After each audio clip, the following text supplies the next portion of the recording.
బాగా పండింది, వరి ధాన్యం బాగా పండింది. కాళేశ్వరం ప్రాజెక్టుకును దీనికి సంబంధమే లేదు, ఇది కేవలము మన రైతులు కష్టపడి పండించినటువంటి పంట అని చెప్పి వ్యాఖ్యానించారు. రైతులే పండించిండ్రు, రైతులు పండియకపోతే నువ్వు పండియలేదు, నేను పండియలేదు, రైతులే పండించిండ్రు. రైతులు ఎట్లా పండించారు అనేది మనం చర్చించుకోవాలి. ఇప్పుడు కాళేశ్వరం ప్రాజెక్ట్ అంటే సుందిళ్ళ, అన్నారం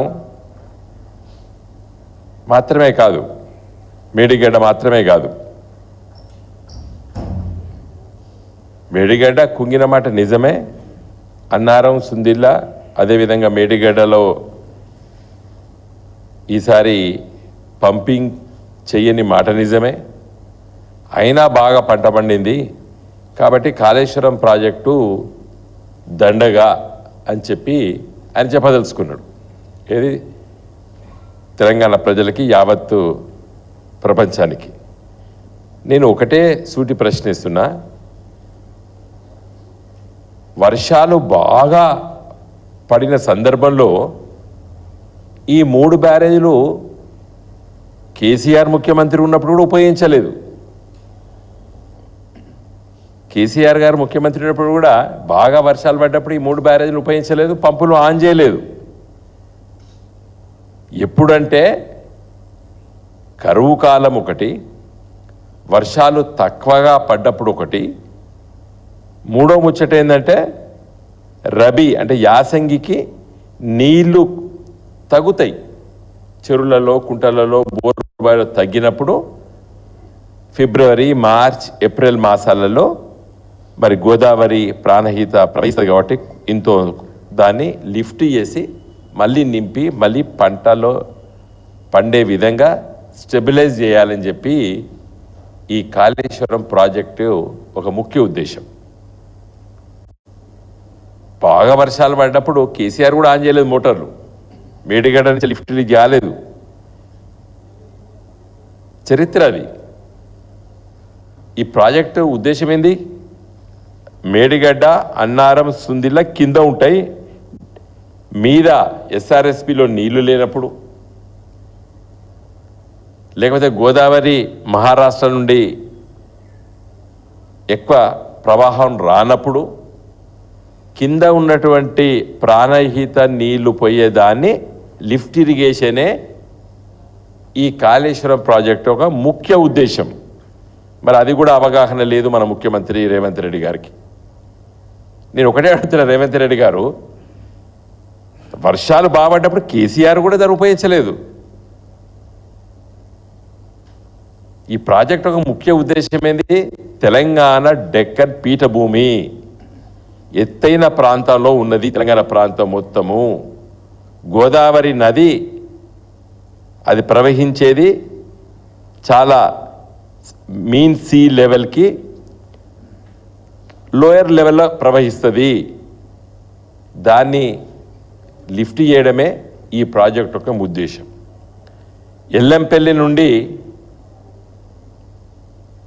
మిడ్ మానేర్కి మొన్న మీరు లిఫ్ట్లు ఆన్ చేయలేదు, వర్షాలు లేటుగా పడ్డప్పుడు జూన్ జూలైలో లిఫ్ట్లు పెట్టలేదు, మోటార్లకు వెళ్ళి నీళ్లు చూపించలేదా టీవీ ఛానళ్ళు?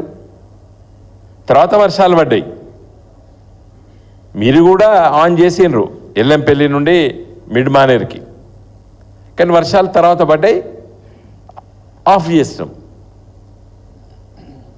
అసలు ముఖ్యమైన విషయం నేను మీ దృష్టికి తీసుకొస్తున్నాను. ఇలా రైతుకు ధైర్యం ఇచ్చింది ఎవరు?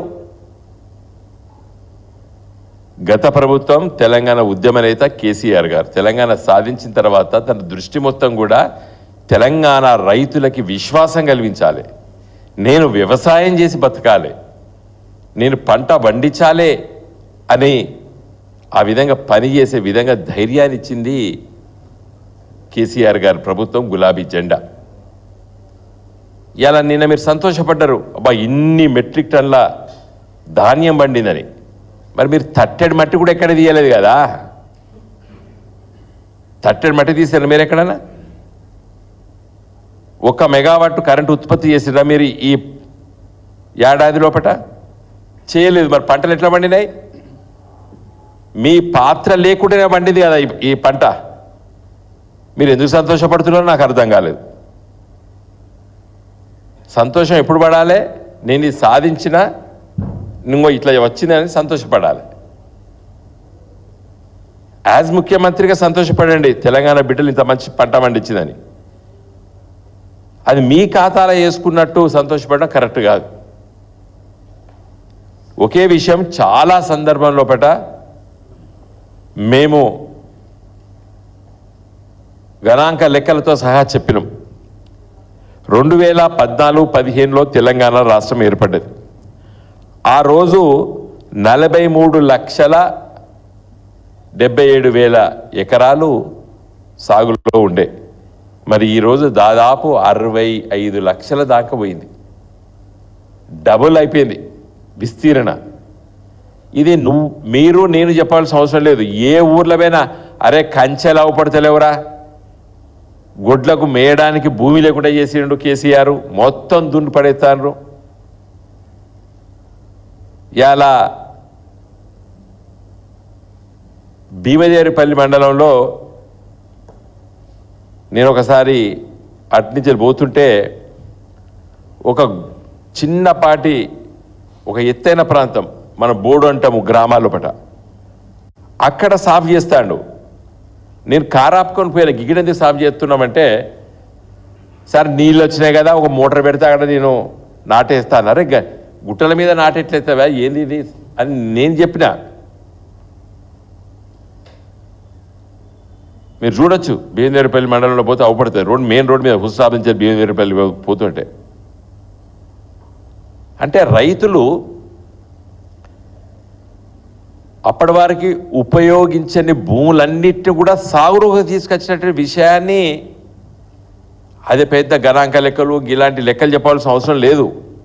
ఏ ఊర్లో పోయినా ఎవరిని కదిలిచినా చెప్తాడు. ఇవాళ మా ఊర్లే మరి మేము సాగు చేసుకోవడానికి మరి ట్రాక్టర్లు పెట్టిర్రు, డోజర్లు పెట్టిర్రు, సాఫ్ చేసిర్రు. ఇన్ని లక్షల ఎకరాలు సాగులోకి తీసుకొచ్చారు. ఈ ధైర్యం ఎక్కడిది? కేసీఆర్ గారు కాళేశ్వరం ప్రాజెక్ట్ కట్టిండు, రేపు మాకు నీళ్ళు వస్తాయి అనే విశ్వాసం కలిగించాడు. ఇలా రేవంత్ రెడ్డి గారి స్టేట్మెంటు అది అనాలోచితంగా చేశాడు. ఏదో కేసీఆర్ గారి మీద ఏదో అనాలయం చేసి కాళేశ్వరం ప్రాజెక్ట్ని బదనాం చేయడానికి వ్యాఖ్యానాలు. కాళేశ్వరం ప్రాజెక్ట్ అంటే ఇంతకుముందు చెప్పినట్టు మేడిగడ్డ అన్నారం సుందిలా కాదు.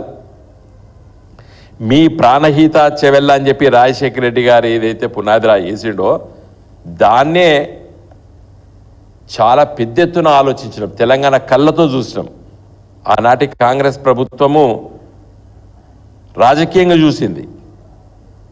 కానీ తెలంగాణ రాష్ట్రం ఏర్పడ్డ తర్వాత కేసీఆర్ గారి నాయకత్వాన్ని మేమందరం కూడా తెలంగాణ కళ్ళతో చూసినాం. మీరు దోషడంతా ప్రాజెక్ట్ అనుకున్నారు మల్లన్న సాగర్, ఇలా 50 TMCల నిర్మించినాం కాబట్టి ఇలా నువ్వు మూసీ ప్రాజెక్టులో నీళ్ళు తీసుకొస్తా మల్లన్న సాగర్ నుంచి మీరు చెప్తున్నారు. ఇట్లా చెప్తున్నారు మీరు. మీకు ఆ విశ్వాసం ఎక్కడికి వచ్చింది రేవంత్ రెడ్డి గారికి? అదే మీ ప్రాణహిత చెవెళ్ళ ప్రాజెక్టు మల్లన్న సాగరు దోషడంతా మల్లన్న సాగర్ ఉంటే ఇలా నువ్వు మూసీ ప్రాజెక్టు కడుదువా? ఆలోచన కూడా చేద్దువా? ఇలా ఉస్మాన్ సాగర్, హిమాయత్ సాగర్ అంటే గండిపేటకు పక్కకున్నట్టు హిమాయత్ సాగర్లకి నీళ్ళు తీసుకొస్తా, నీళ్ళతో నింపుతా, మూసీ నదిలో ప్రవహిస్తా నీళ్ళతో అని మీరు అన్నారు కదా. కారణం ఏంది? మల్లన్న సాగర్. Mallanna Sagar means Kaleshwaram project. అంతేనా కదా రేవంత్ రెడ్డి గారు? మీరు ఊరికే బదనాం చేసినప్పుడు ఇవే మాట్లాడతారు. ప్రతి ఒక్కటి ఈ 11 మాసాల లోపల మీరు ప్రతి పని, రేపు వరంగల్ పోతున్నారు కాళోజీ కళాక్షేత్రానికి, అది కూడా